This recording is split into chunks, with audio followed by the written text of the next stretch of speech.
Цените на прехранбените производи одат нагоре од ден на ден. Откако поскапеа млечните производи, особено сирењето и кашкавалот, сега се најавува зголемување и на цената на лебот. И зеленчукот и овошјето нагло скокна во последните неколку недели. Па така, ако во јули доматите и краставиците одеа за 40 денари, сега стасаа до 100 денари за килограм. И пиперките доскоро држеа цена од 50 денари, но сега се и дупло поскапени. Економистите алармираат дека мерки се потребни сега и веднаш, со цел ублажување на ценовниот шок. Мерки се потребни, никогаш не се доволни. Да, се носат, но не се доволни.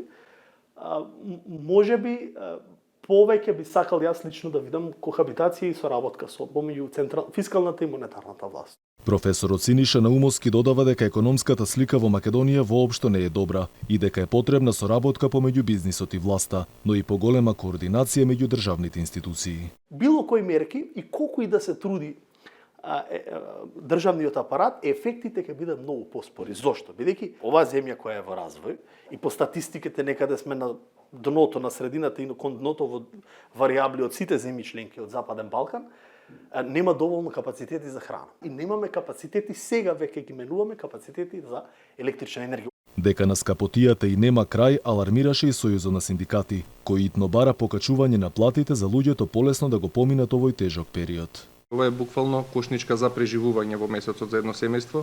Навистина државата конечно треба да стави прст на чело и да направи модел со кој што ќе привлекува млади и генерално вработени во приватниот сектор, да не се оптоварува толку јавната администрација и буџетот.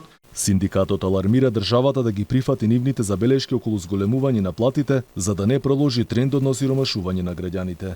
И додека високите цени удираат по джебот на граѓаните, нема никакви мерки за колку толку да се ублажи шокот. И покрај сладкоречивоста на власта дека ќе биде добро, земјава и натаму останува меѓу лидерите по инфлација и сиромаштија во Европа.